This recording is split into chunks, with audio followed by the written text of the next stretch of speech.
Hello and welcome. I am so excited to welcome Dr. Darcy Lubbers with us today. She is a marriage and family therapist, clinical art therapist, and somatic therapist in private practice in Santa Monica, California. Her background includes a PhD in clinical psychology with a specialty in somatic psychology and teaching certifications in yoga, meditation, and Ayurveda mind-body medicine. Dr. Lubbers has an additional related training in somatic experiencing, focusing-oriented therapy, clinical hypnosis, guided imagery, equine therapy, and structural bodywork, Heller work. Her research highlights the synergistic healing benefits of bringing together somatic pathways for accessing our body's wisdom and therapeutic art expression. And just in full disclosure, Darcy and I have a long history, went to grad school together. I have been watching her work develop, so I'm very excited that she's going to share it with us. Every time she goes through this process and talks about the integration of the art in the somatic psychology world, it is fascinating and very, very inspiring. And she lets me crash at her house anytime I get the bug to go out to LA. So, always welcome. with that, Darcy, tell us a little bit about how you came into blending the worlds of psychology, yoga, and Ayurvedic sciences. I was listening to you as you read my bio, and it was actually like, well, thank you for reminding me of those chapters and those pieces that all kind of came together, over a journey. And when I think back to some of the earliest times in my life, I remember being quite young, being 11 years old and coming across the autobiography of a yogi by Yogananda Paramahansa. And I found it in a just sliver of a health food store, which in those days there were very few. And this one you had to walk sideways through it. It was so small. And it just grabbed my interest. I got the book, I read it, and I was spellbound by it. And I just had this whole sense of, I want to be able to do all those things. And granted, some of those things were walking through walls and things like that, right? So I'm like, this is really magical. And the first thing I decided I would do as a follow-up, and again, this is age 11, was to find a yoga class. And in those days, there were not yoga classes. There were yellow pages to look through. And I found an ashram, and I grew up in a suburb of Washington, D.C., and about an hour outside the city. And I found an ashram in Washington, D.C. So once a week on the weekend, I would get on a bus, take that bus to the ashram. Now, just to give a little preface to it, I was a big tennis player at the time. My family was really, really, as a family, we all played tennis. We also, a number of us, especially my sister, were swimmers, but me too. And so I told probably the first fib of my life, I said, I'm going to play tennis. And so I put my yoga clothes, which in those days were sweatpants, in a little, I don't know what you call it, but just a little bag, right, that I could put over my shoulder. And I wore my tennis clothes and took my racket, got on the bus, took a yoga class. It felt really, really good to do the yoga. Came home and did this week after week after week.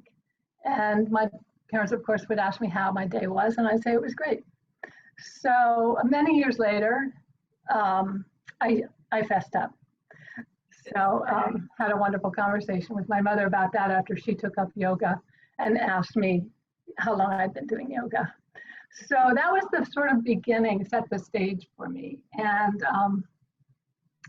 I went on through, school and college, and I was having a lot of experiences where initially I was really focused on accruing knowledge through my left brain, through logic, through studying everything I could study.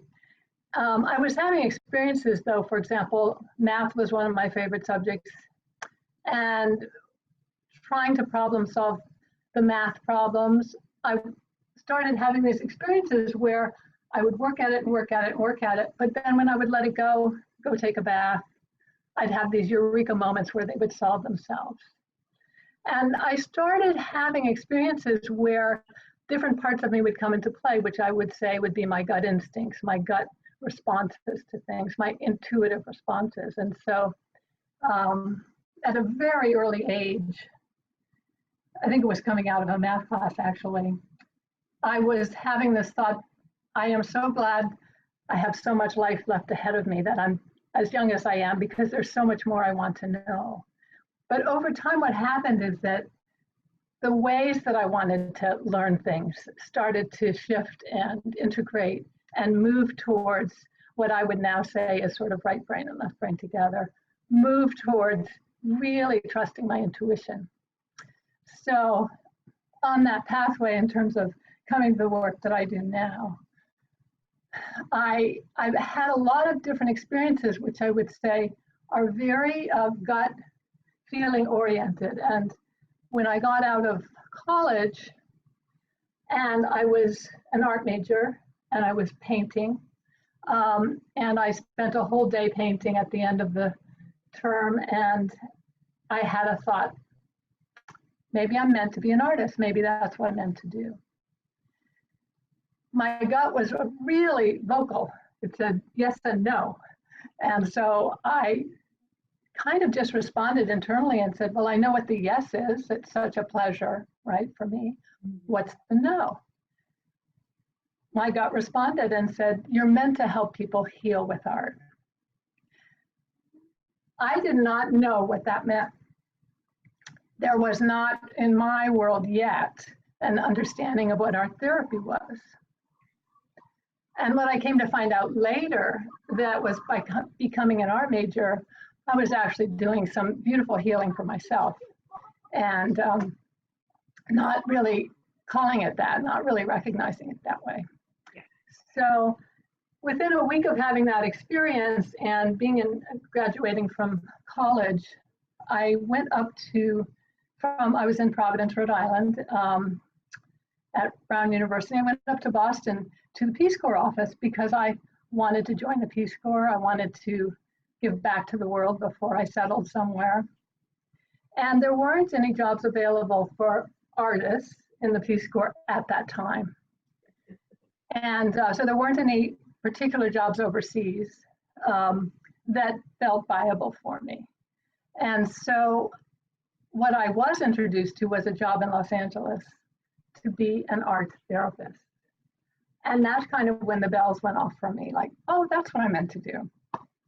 So that's also how I came to Los Angeles.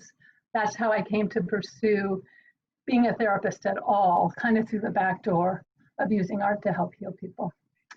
And it was a beautiful experience. I was leading a program for about 250 folks, all adults, who had developmental disorders, using the art and designing that program for them. And in my work process and career, one thing kind of led to the other, like beautiful synchronicities happening. And so within that art program, there was one of the people I was working with, and his mother was one of the faculty members at one of the 6 programs in the world at the time for getting a master's in clinical art therapy. And it was in Los Angeles. And so that's where I ended up going. And from there, I kept kind of following what I felt passionate about. And many things came across my path. I really was interested in holistic healing. And I remember when I went through that master's program, I remember the very first week of classes when I shared with my classmates and the professor that I was really interested in the aspect of holistic healing, wholeness, mind, body, spirit. I remember getting a lecture, all of us did at the time, saying, oh, wait a second. You leave that stuff to the right professionals. The doctors heal the body. The spiritual leaders heal our spirits. You're working with mental health only. Stay in your lane, please.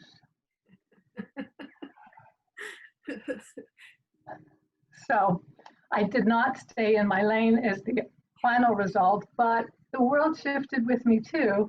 And the kind of beautiful part of it is that I continued in the capacity of supervising graduate students, both while they were in school and after. And so many of them would come to me for supervision and say they were sent by the director of the school who said, if you're interested in this holistic approach, please work with Darcy. So that was a beautiful part of my experience, and I wanted to continue my learning process. There weren't PhDs available then like there are today that bring these things together. Even in psychology, there wasn't transpersonal psychology yet, there wasn't depth psychology yet. And so I just began to study things that really drew my interest. I studied deep tissue body work, something called Heller work, because of the way that it illuminated our history that's held in our bodies. That particular branch of body work, which came out of Rolfing, works with the emotional in a big way as well as the physical, and really looks at how emotions are stored in the body and has ways to help people who are receiving body work to unearth that. And I believe as well, many other schools of structural body work have now come along in that way too. And so my first experience, of course, was receiving the body work before I trained in it. And that was very powerful for me as well. Really unearthing experiences that were very much held in very specific places in my body and going, oh my goodness, like the memories would emerge as I was being worked on in certain areas. And they would feel like there was a catharsis, there was a release. And in some cases, I didn't have to actually know the narrative. In other cases, the narrative came, bounding forward. So, yeah, so that was a beautiful part of it. Well, and part of what has come through in some of the other interviews that we have done for this program has been how those of us who've taught yoga, we often are meeting people where they are, and we sometimes have to preface, say, hip openers or shoulder openers or heart openers with the fact that emotions may release. Yes. And as people get more and more in touch with the somatic system of themselves, and as yoga allows that space to unfold, that they really do tap into the memory of the body. That's right. And that's right. Brings a lot forward. And the fact that you had the other thing we've talked is with Sarah and I, who is my partner in this program.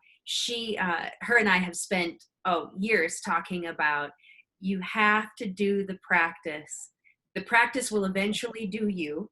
Yes. But you need to show up over and over with devotion, consistency, and do the work. Get on the mat, do the work. Yes. Today it might look like prayer and meditation. Tomorrow it might look like asana. The next day it looks like service. But that you must show up day after day with devotion to do the work. And in your story, what I love is the devotion. You were 11.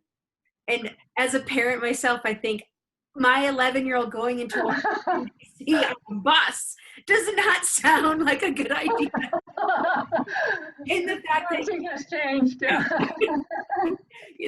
fact that you were 11 and you were determined and you did this and you showed up week after week, and then you allowed the practice to do you to the point of getting that somatic intuition ability to really read into and to allow that open space where we know creativity exists.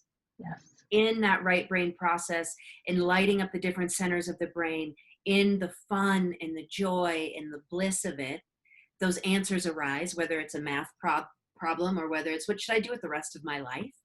You and I know that what people tend to be missing the most is purpose, meaning, and connection in their life. Yes. And when they can really tap into what feeds my soul, what breaks my heart, what keeps me focused and open, Yes. where's my expansion, they will find their purpose, their meaning, and their connection. That's right. And you were able to do that after working with that devotion, consistency, and coming back over and over to this embodied state of being. Yes. So beautiful. Thank you. Thank you. Thank you. it is the showing up part. And we show up when we feel it, when we become embodied enough so that we go, this is nurturing me, this is feeding me, this is tapping into places in myself that help me tap into my wholeness. And at 11, I would not have put that language to it. No. But I knew that it was where I needed to go. And I was very balanced in the rest of my life. I was very responsible. I was an A student. I never missed a day of school. I had a paper route. I did a lot of babysitting, a lot of stuff, taking care of others. I actually learned a lot about being a therapist through the early babysitting. I'll say that too. I looked at what people had in their libraries, what books they were reading, and I looked at what people had in their kitchens. That was of interest. Oh, when we've done one of our interview topics is on the gut and food and mindful eating, and the way that yoga allows us to tap into the ideas of being present to the moment and then making those behavioral change choices that you and I, again, both know that I have to be present and conscious of the change that needs to be made long before I need to make it. That's right. I can get ready and prepare and take the steps to actually make the behavior change happen. So yes, looking at what people have in their kitchens is a big deal, because it impacts the body, it impacts the mind. It's all about how they show up in the world, what they're putting in, what they're consuming. Yes, absolutely.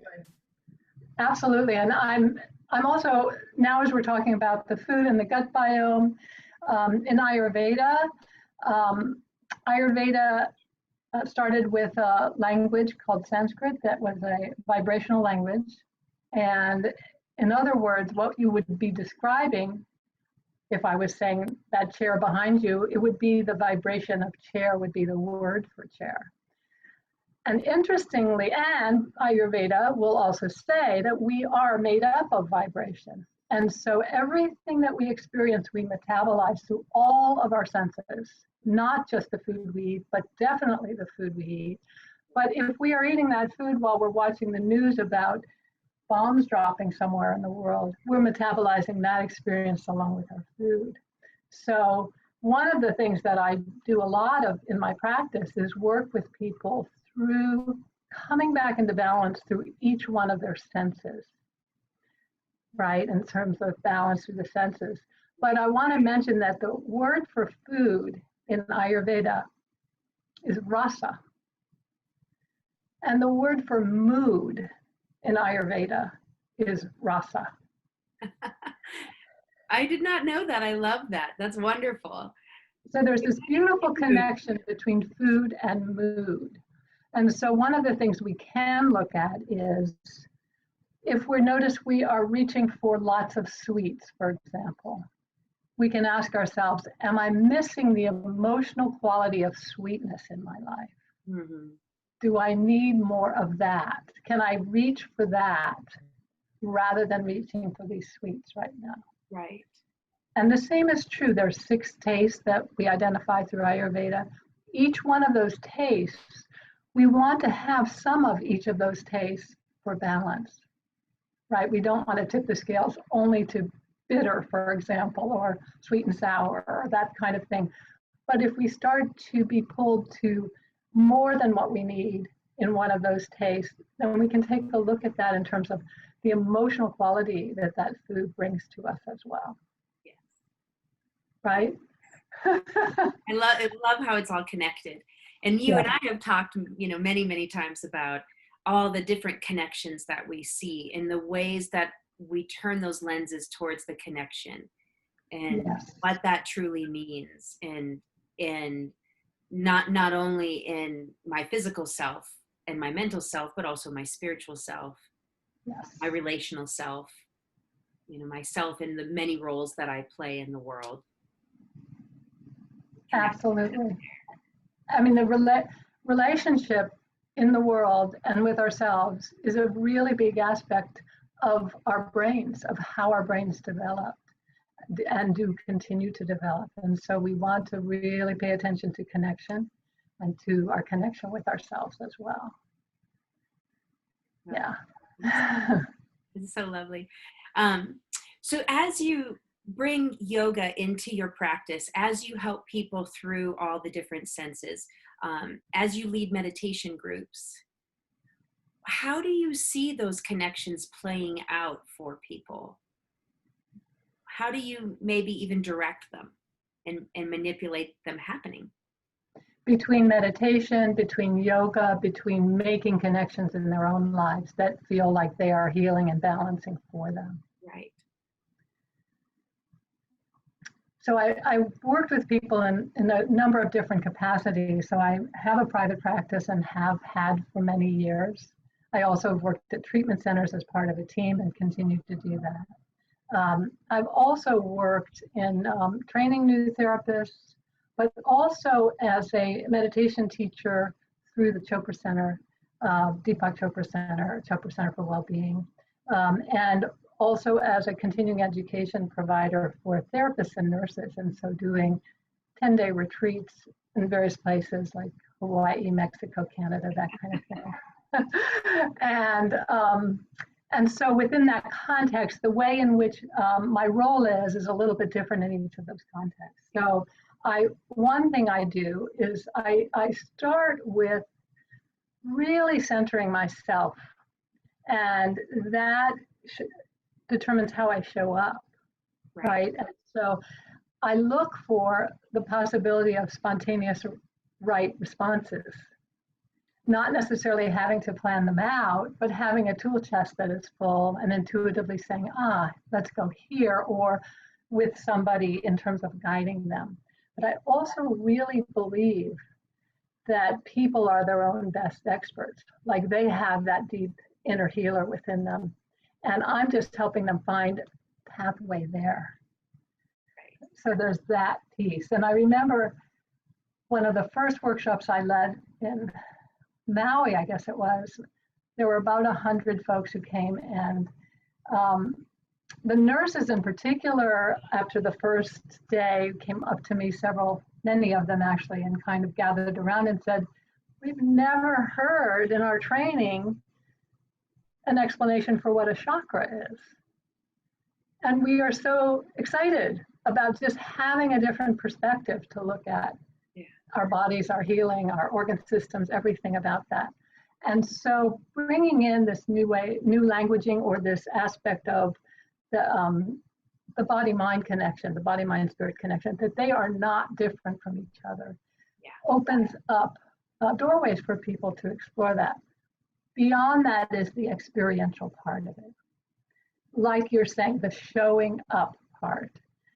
So I have had for 20 years a drop-in meditation group in Santa Monica, and that many people were there for most of those 20 years, right? And then went on to do other beautiful programs and lead programs themselves in meditation. And so that sense of, as you say, showing up on the mat. And in those meditation groups, I actually would lead us through yoga before we would meditate. Not a whole, hour or hour and a half class, but maybe 20, 30 minutes. And it's been my understanding that, well, we're talking about the 8 limbs of yoga, right? And so yoga asanas are one of the limbs, meditation is another limb, service, etc., like you were mentioning. So, but it's my understanding that yoga really developed in order to help people to sit comfortably in their meditations. And so with that, I would want to help people with that, and we would do yoga asanas before we move into the meditative place. And so really, truly, it's that aspect of when people are busy, which is part of our culture, of course, it can be one of the hardest things to show up for a practice for yourself. Right. Because the first thought is, I don't have time for it. Right. So when I'd have people who wanted to come and learn meditation, that would be one of the, I would get cancellations. Oh, I can't do it this week or this week or this week. I don't have time for it.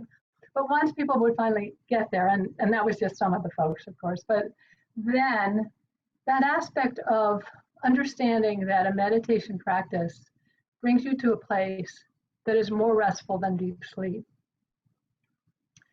That kind of helps people to feel like, well, even if I get up 20 minutes earlier, ultimately I will have as much rest in my day, right? And then what happens is, the other thing you're talking about with consistency, for some people, consistency means I'm going to meditate twice a day for 30 minutes at dawn and at dusk. For other people, and this gets into the mental health and well-being, and all of us are so unique, to meditate for 5 minutes feels like a marathon. You know, it's just too difficult to imagine that, because really things like anxiety show up. Right. Maybe masked as boredom or something like that. But so in that case, I will suggest to people, meditate for 5 minutes, but meditate each day if you can, because then it takes care of itself. Right. And you naturally want to meditate longer. And I found the same is true with yoga. Yes. Yeah. Right. You know, we've already hit on, you got to meet people where they are. And if you say, you got 5 minutes? Give me 5 minutes. Yeah. Let's do it. Let's see if we can do it every day. Can't do it every day, maybe 3 times a week. And then next week we can go to 4. So that people really can start to see the benefit of becoming embodied in their experience. Yes. Of grounding into the practices that really keep them regulated. And so, you know, again, you and I are both in the psychology world heavily. And so when we're really looking with folks, it's a lot about self-regulation, about bringing forward, what do you want to bring into your life? What do you want to manifest for yourself? How do you create that? And often first we need to clear maybe what has come before. What brought you to this place? How do we heal what was back there while taking you where you want to go? And as a result, you've got to show up and do the work. I can't fix you. I can walk alongside you. I can guide you, but I cannot do the work. The work is in the consistency of showing up for yourself every day. Every day. And making those changes every day. So beautifully said. One of the things I will say to those out there who are teaching yoga, or teaching meditation, or leading groups, that one of the things that's really, really part of this is for the person who's wanting to help others with this to also show up for themselves in that way. Yes. Right? So, and somatic therapy too, which is how you and I met each other through the PhD somatic therapy, that aspect of having a really deep and enduring relationship with our own embodiment is critically important in our work with others. Can you tell us that? Tell us why. So yeah, so now I will come back to that, but coming back to the idea of being a yoga teacher, how can we help people who are coming into our classes that have a myriad of things going on that we're not really having a group ahead of time to find out what they are, right? But what we can do is to know that if we are deeply present and grounded, that actually brings a resilient and safe container for what happens on the yoga mat for each person to be safe.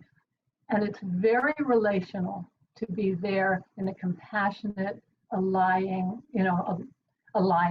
with people in the room. Yes.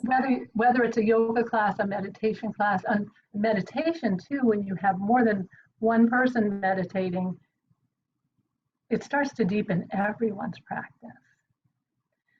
So all of that leads us to this understanding that not only that it's not just the microcosm, so the macrocosm. In other words, it's not only that we are whole in the sense of mind, body, and spirit, but also that we are all connected to one another in a very deep way. And there are actually different levels that people predictably move through in meditation, not at the same pace, and it might be backwards and forwards and in different orders, but that place is starting with a place of deep rest, starting with the place of anything on the physical level that needs attending to, it gets that spaciousness to be attended to, and moving towards this sense of unity consciousness, that in fact, you and I are manifestations of the same underlying pure consciousness. Right. We are not separate. Right. And so that becomes a part of any of the work we do. And so as a therapist, if people are coming in with stresses or traumas, things that they are coming in to work out, the relational part, the part of I am here in the room with you, already changes the context. Okay, and so one of the things that's come out around that is that early childhood ruptures of attunement, and what I mean by that is that between the ages of birth and 18 months, this is a really critical time for the brain to develop, right? The right brain in particular, and then the prefrontal cortex. And what really helps that development happen is the right brain of the caregiver being in attunement with the right brain of that child. And that means presence. Right. And presence is what you could call meditation.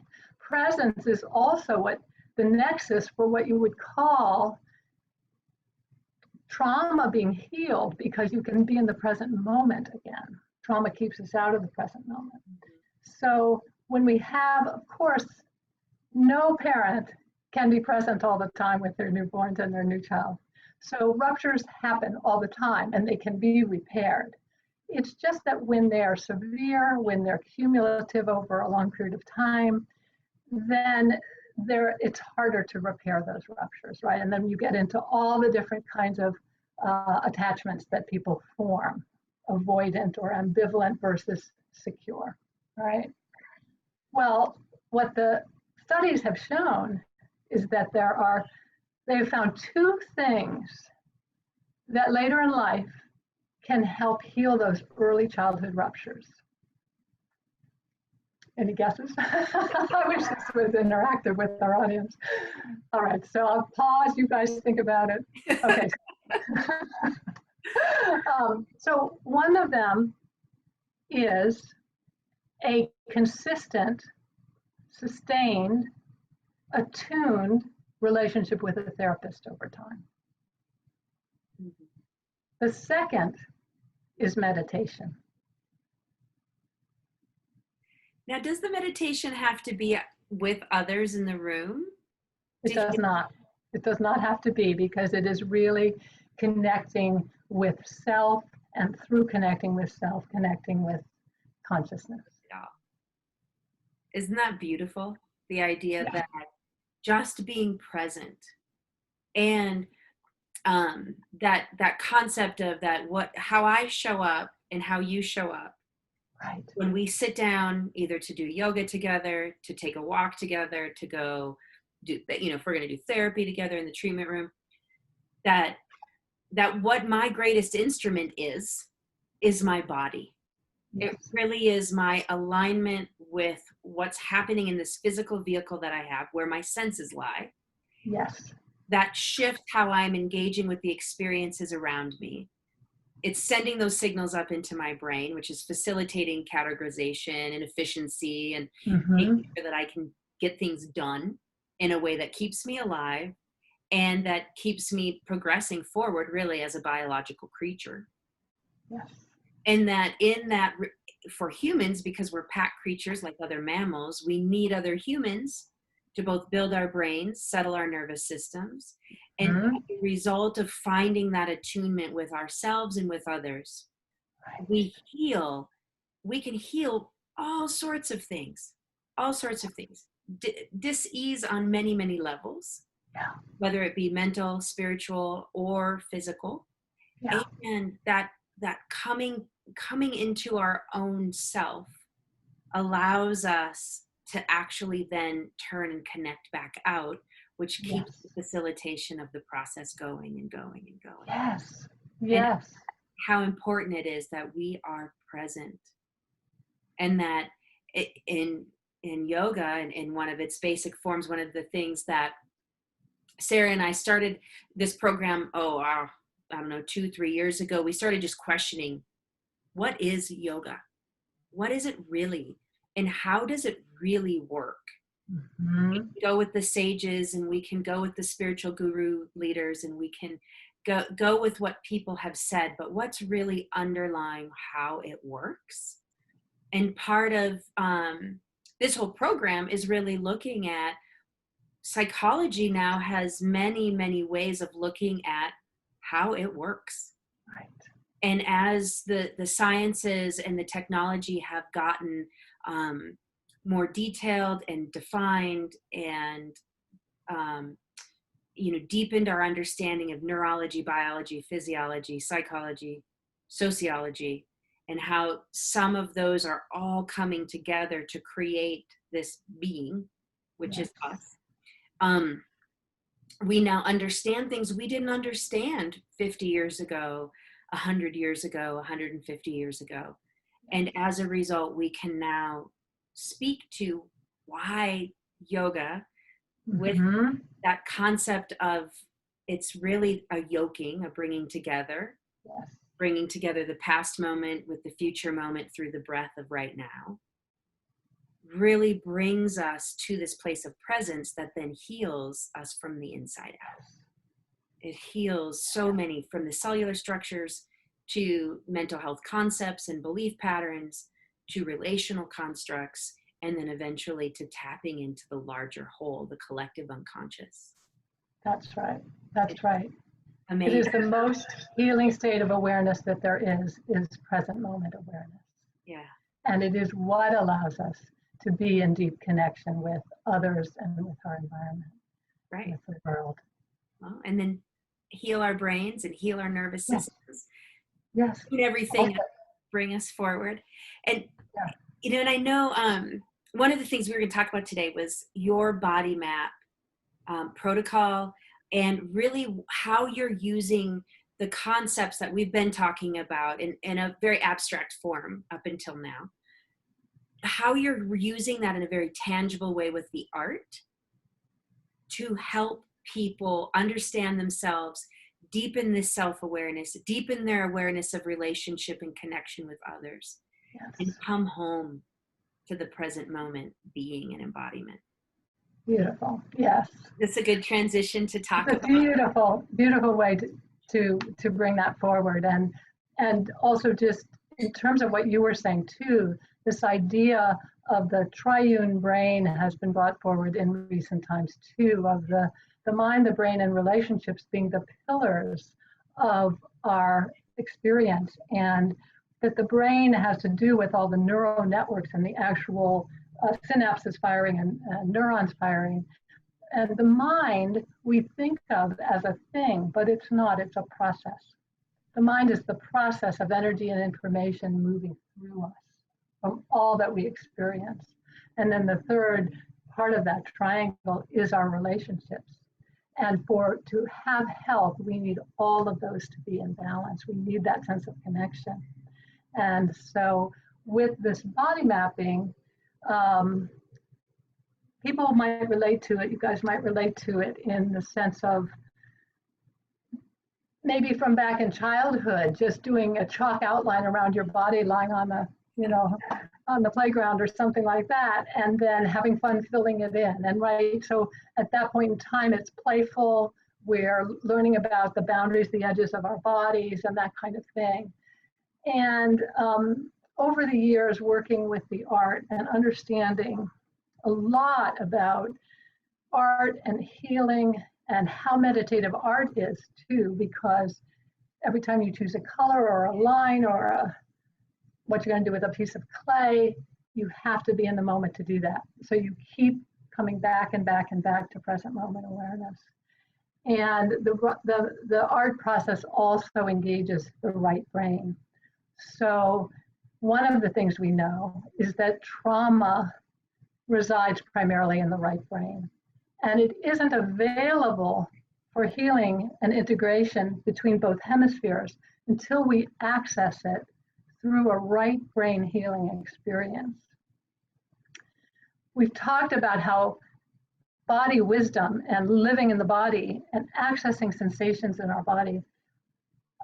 There's a pioneer in the field of somatic psychology named Eugene Gendlin who came up and coined the term felt sense, along with Carl Rogers, the humanistic psychologist, back in the 60s and 70s. And that sense of tuning into, it's not an emotion, it's actually physical and feeling, but there may be many emotions in it. Usually we can tune in our torso, right? Yeah. And we get a sense of something, and it's usually a little fuzzy. But as we spend time with it, it starts to become more clear as we explore it, become an ally of it, interact with it. And it can give us so much information because our bodies do store all of our life experiences. And they do not lie. And they do, and our bodies do not lie. There is an old proverb that says, if you want to know what your experiences have been, look at your body now. If you want to know what your body will be like in the future, look at your experiences now. It's a record of it. It's there. And so in terms of the body mapping process that I developed and worked with, I just had a great interest in it because of what I saw happening for people when they would choose to draw some kind of an outline of their body, whether it was tracing it or drawing a free form, as a resilient vessel, kind of a container, which provides safety for what then goes inside, right? I've done body maps in so many different ways with so many different people over decades that I decided I wanted to research it in the PhD program you and I were in together. And so I chose the theme of people processing or bringing forward a trauma or series of traumas and going through this process of body mapping, which I'll describe a bit more, with the looking at whether people felt like their trauma had shifted in terms of their experience of it in their body mind, right? Whether it felt like it was helpful and useful. And so the way that it basically works in a nutshell is that people bring a healing issue forward into their awareness. Then they focus on their body and what they feel in their body. Mm-hmm. Then they have the chance to draw a full life-size outline of their body. And then without being really left brain about it, just taking all the art materials that I'll put out of every possible kind you can imagine and filling in their body map and going back and forth between sensing again into their bodies, doing more artwork, sensing again, doing more artwork, and then ultimately standing back from their body map and checking in with their bodies to see how it feels in their body to look at their body map. And so what that is doing is it's bringing anything that they are focused on in terms of trauma forward from that right brain place where the uncompleted trauma responses of fight or flight, for example, are stuck and not accessible. And tuning into it through the sensations, the felt sense, is a right brain approach. It starts to bring it forward. It might still be fuzzy, but then the artwork brings what is pre-conscious, fully conscious into the work of art. In a very tangible way. Very tangible way. Now, there's a whole other issue here in terms of how I work with people in my practice as well, between somatic and art, which is the issue of dissociation. So if people have experienced traumas where they were not able to complete fight and flight movements, they weren't actually able to fight or flee, then that uncompleted response stays in them. The experience can be lodged in the right brain, in the right hemisphere, and they can't access a sense of present moment awareness. They're always feeling stuck back, even if it was 20 years ago, it's still there. It feels as if it's present because it keeps getting reactivated. And so, so with this aspect of having two right brain based activities that amplify each other and work with each other, then a lot of healing can happen. And when people are feeling dissociated, like they might go, well, here's a healing issue, I want to focus on this, or here's something that's up for me right now. And then I might say to them, well, what do you feel in your body? They might say, I got nothing. I don't feel anything in my body. From here down. Yeah, nothing. And so that is for very good reason. Dissociation sets in to protect us because it is overwhelming amount of triggering.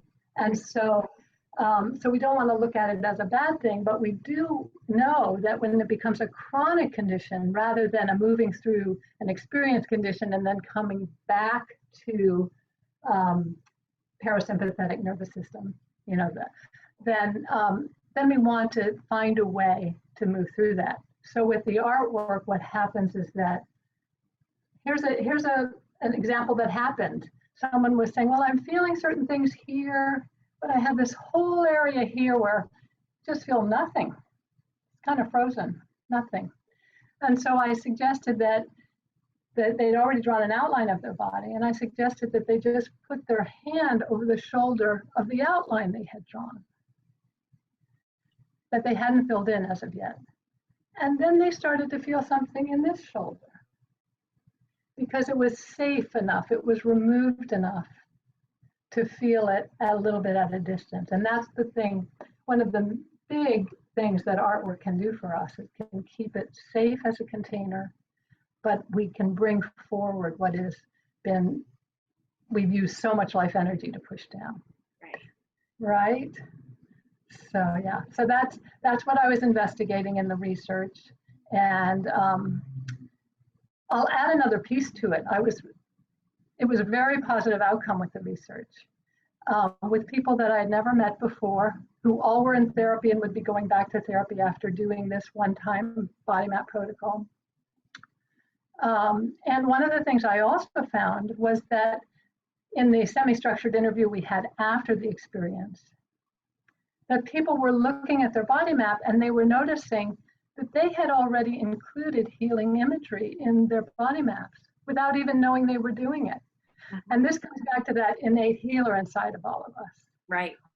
We don't have to do the healing for anybody. It all happens inside the person. And if we have the right space, we have the safe container, we have the other witness, maybe, that might be needed to really regulate us, to help our nervous systems, to be a bridge, to help the brain, because the brain gets flooded and it cannot lay down new memory when it is busy managing too many stress hormones. And so when we have that container of the treatment room, the yoga mat, the movement, the meditation, we can now tap into that part of us that really does know, that really is always, always spiraling towards expansion, towards healing, towards openness, and towards growth. Yes. You're bringing us to our next place and letting go of all that stuff that has happened. It's over. We survived it. Yeah, that's right. It can take its rightful place in the past now where it wasn't able to before. Right. We can let that loop close, and we can really own the resilience that comes with post-traumatic growth. Yes. And the beauty that actually brings us, the strength and the vitality once we let go of, I love how you put the life energy holding it all down. So. Absolutely. Are you Yeah. going to share the images? Sure, I would be delighted to. And the first one is not a body map, but it is an image. It is an image that was drawn by somebody that I worked with therapeutically, and it was in response to him coming in with a sense of depression, anxiety as well, and procrastination. He was not moving forward. He was feeling very, very, very stuck. And when he came in, I have a very, well, you'll probably see it behind me. I have a pretty soft, down-filled couch, and he was leaning back on the couch, and he just had no life force energy. He felt like he just couldn't move. And so I did ask him to do a drawing of his felt sense. We talked about felt sense, what's going on, what are you feeling, what sensations are you experiencing? And so this is what he drew. He drew the migraines that he gets, the digestive deep discomfort that he has, and the sense of being really stuck in his throat, unable to have any kind of a voice whatsoever. And I wanted to include this because to me it is quite evocative, and yet I want to just share with people that that don't already know this, that you do not have to have a particular art training for art expression to be very healing and powerful. And so he drew this image, and then what we worked with next, I was kind of asking him if he'd ever had the memory of being with himself where he was proactive, where he was able to move forward, where he wasn't having that deep procrastination and avoidance. And he was able to think of a time when that was the case.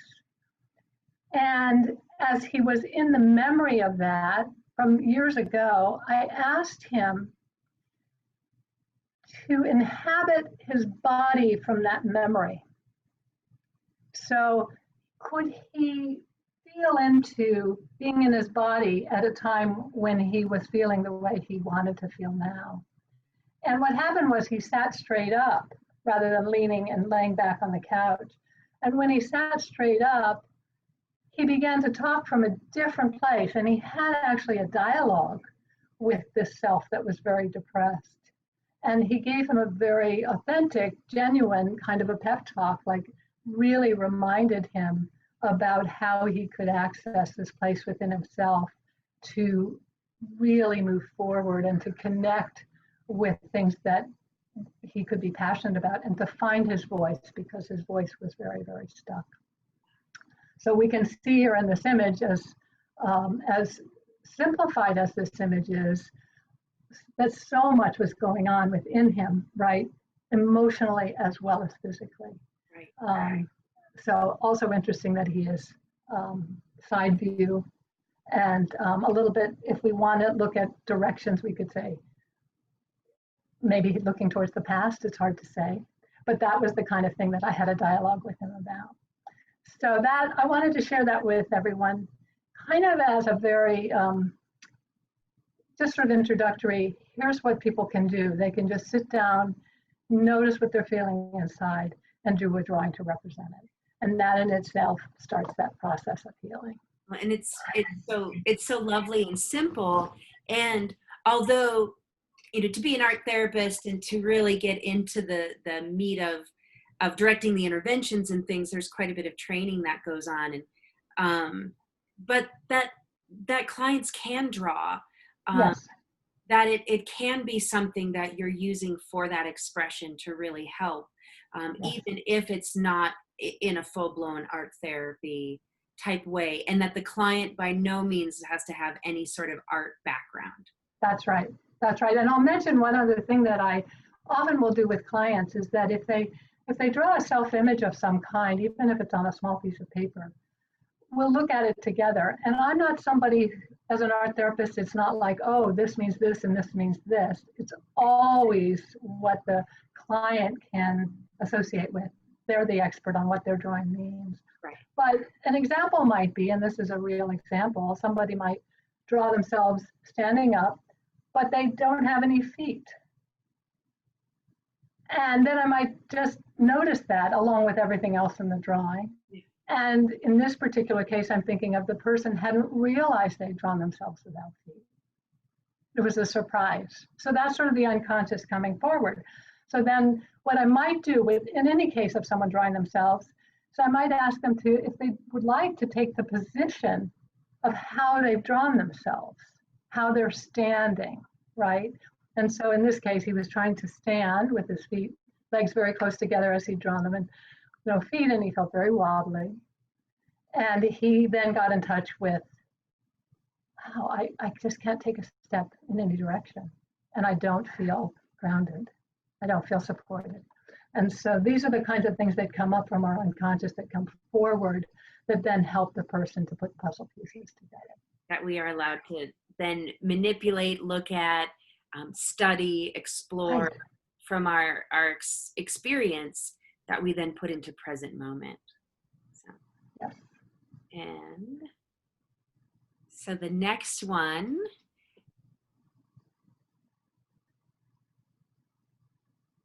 So this, yeah, you got the feet there.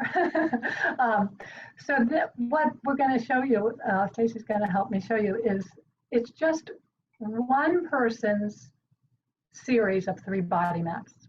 And so this was someone who came to a workshop that I led.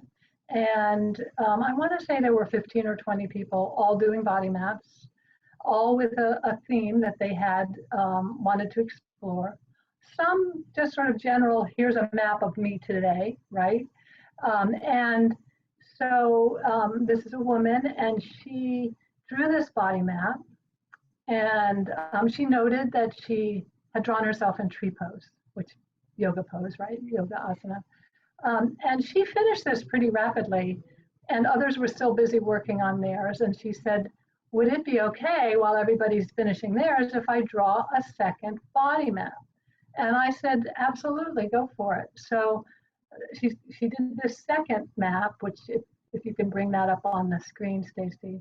And then we can come back to this one if we want to, but this was her second body map that she did. It's this one that she called the spiritual self.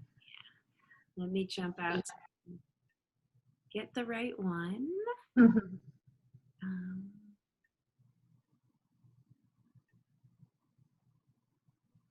Can you see this one now? Yes, absolutely. And so you can see that this one looks vastly different from the first one. And she had a lightheartedness to her as she drew this one and filled it in.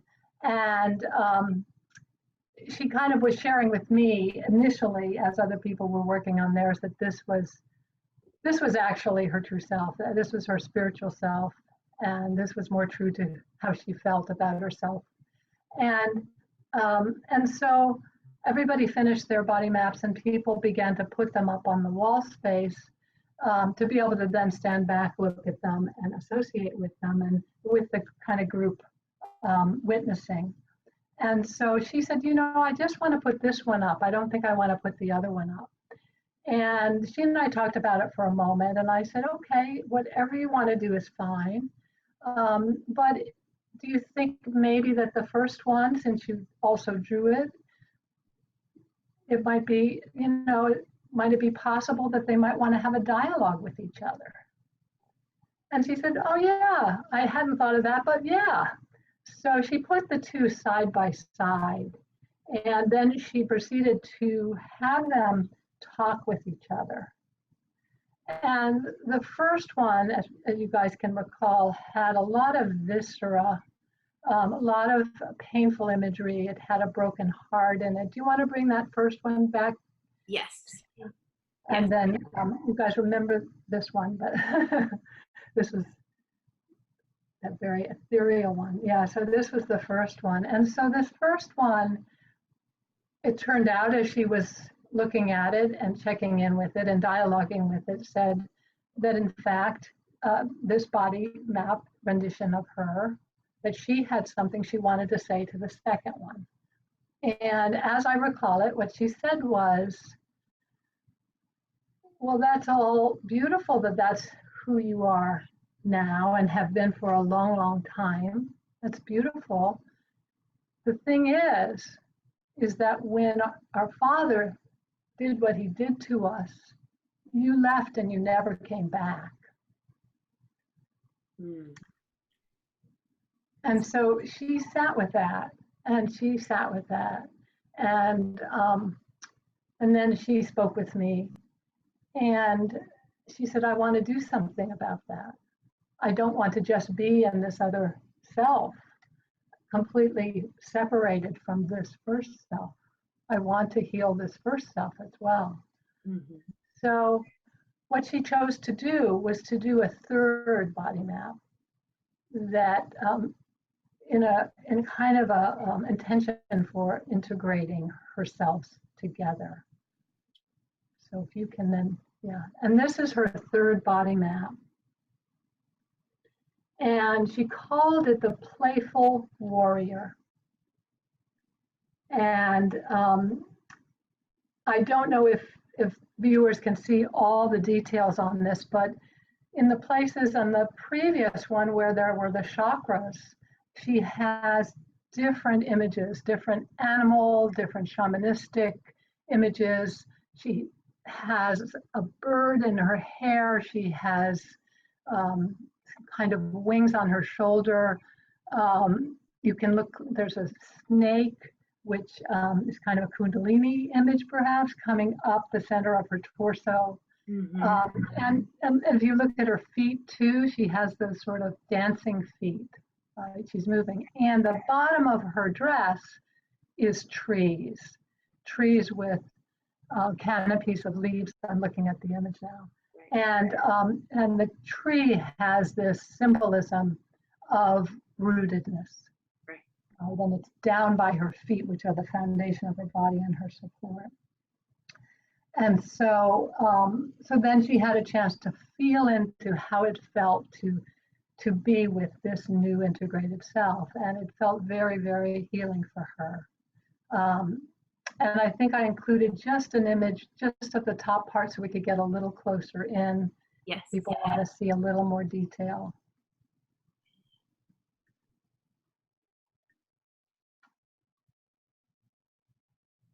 Can you see that one? Yes. Yeah. Yeah. I really just did a detail from the waist up, and you can kind of see the fine details of the hair and face and the fire burning again in her heart, and the animal image from her right shoulder down her right body, and the snake, right? Right. Yeah. Right. You can see quite a bit. I'm going to go back and I'll share all three because it's quite the transformation Okay. in order. So we start with the initial, very, very different. Mm-hmm. The colors are different. The imagery is different. Right. There's a lot of blood in this. There's a lot of internal organs that are coming forward. There's a lot going on in her face. And look at her shoulders too. Right. In comparison to her final image, her foot is on its toe, her right foot, which is the grounded foot for tree pose. Yeah. Yeah. And then she moves to this. And I know for many people coming into a yoga practice or a spiritual practice, sometimes what they're trying to do is bypass the struggle, bypass the hurt, the woundedness. And they use their practice to sometimes dissociate, even though it's a physical practice, of trying to come home, and instead they try to get beyond. That's right, because yoga has a very beautiful spiritual part of it, but we really want to make sure that spiritual experience is really grounded in the body and embodied. Mm-hmm. And so that's part of the discovery along the way. Right. And if somebody experienced deep trauma, like incest, and many others, right, sexual traumas, then that tendency to move towards not being in your body, to dissociate, to connect with parts of self that feel safe and expanded, that is a powerful adaptation to that experience. Right. Very protective. You're very protected. And so then to be able to see that in front of you, these different parts of self and parts of self that felt left behind, and to say, no, I want to have my whole self back together, Right. is also incredibly powerful. Which brings us to her integration and her and using all the strength and wisdom within her as a result of her history Yes, to be able to say, I am a warrior yes, and I am strong and I am grounded and these things have happened, yeah, but I'm reclaiming my body. I'm reclaiming my experience now. that's right. And I'm not in going to that hold it. process, she was also able to be playful. Right. The energy lightened up for her as well. And that's something we've talked about oops, I was going to stop sharing. Something we talked about in another interview was that really one of the goals of yoga is to clear, get us through some of the muck of our existence, the experiences of the past, pull back the veils so that we truly can live in this body at this moment Yes, in joy and in bliss, yes, so that we can fully be here with all of the freedom that joy brings us, which then brings us creativity, connection, and a blissful nature that really understands we are much larger than this moment in time. so true, so true. And coming through that to find the place of pleasure, Right. we're in a society that says no pain, no gain. What I say is no pleasure, no treasure. Oh, I love it. Yes, because the pleasure of being is what brings us to that place. And we can't have that pleasure if we can't experience it. And if I can't feel from here down, I Right. can't experience it. I can do all of the asana in the world. I can run many, many miles. I can lift many, many pounds, do much work, but I cannot really truly enjoy the pleasure, which is the treasure of being here now, connected to the other people around me, my environment, and understanding how we are all connected in to the greater whole, that collective unconscious that is much bigger than us. Yeah. Oh, what a lovely way to end our discussion today. Oh, Yes. following up on bliss and joy and treasures. We're going to go find some treasures. So Darcy, as we end today, will you please tell people how they can get a hold of you or in touch with you? You never even mentioned Darcy is an author who has Yes. written books on art therapy and utilizing art therapy techniques. So how can they get in touch with you if they want to learn more? Well, thank you. And I have a website that's just darcylovers.com, and that's probably the best way to find me. Okay. And it'll have all my contact information in Santa Monica on it. And feel free, of course, to be in touch. Yes. And Stacy, a pleasure and a treasure and a joy to be Thank with you you. so much for being with me and having such a great conversation with me. Again, in full disclosure, Darcy and I have spent many hours speaking about these things. And one of my very first memories of Darcy was in a house there was a bunch of us living in a house together in grad school during our time on campus. And she was doing heller work in the living room. There was probably 3 people doing heller work over here and some other folks doing some other things over here, and coffee grounds being read on the back porch. I walked into the living In the hot tub, yeah. room and Darcy is doing heller work in the living room because why not? It's dinner. It's a dinner.